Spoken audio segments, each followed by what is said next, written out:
So we're going to do the kickstart now. Make sure all the parts is there. And on kickstarts, once that comes off the back of there, you've got to line this up. You've got to line this up with that properly. There'll be punch marks or notches, but there'll be something on these two cogs to line this up properly. But anyway, I'll get all these parts in the right order. Make sure I think there's 2 washers in them and a circlip. You can see it at the end there. So we'll spread it all out in line, and that's everything there. There's nothing missing.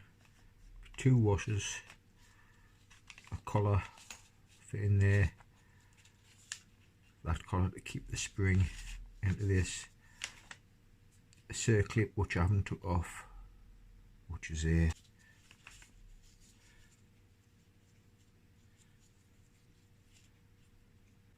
Got that little spring, got the return spring, so we'll put it back together now. So first, the circlip's already on, so we don't need to put that on. You've got 2 first washers. If you're unsure of which one to go on, there's only one fits on. That one doesn't fit on. It fits up there, but it doesn't fit over this shaft here. So you put that little thin one in first. Then you get your collar of the of that big sprocket. Then you get the big sprocket like that. Goes on that way. Like that. And that's what the circlip's for, to stop this moving along there. Now put the other first washer on, which goes on there like that. Fits over there, slots on there, and then we've got the return spring. I'll have to have a look which way it fits. Looking at the engine, if that looks.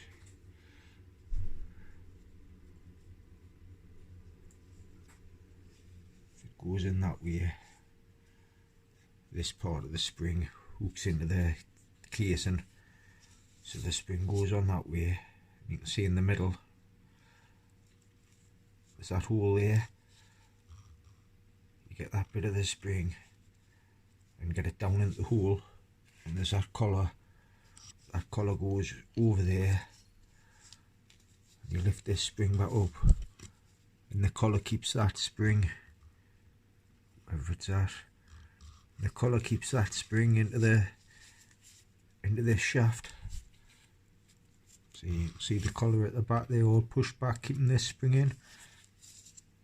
So now this is the hard part. You get that like that, and if you can see,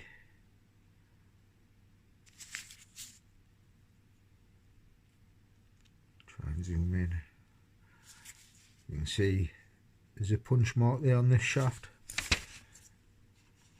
and on the back of this there'll be a punch mark somewhere.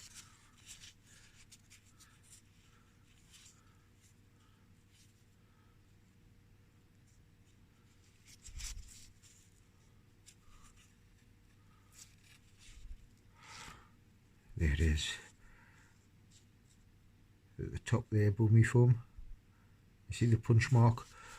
So that punch mark, when you've got this, doesn't matter how you've got all this on or how it's span, as long as that punch mark there on the top of this gear shaft, kickstart shaft,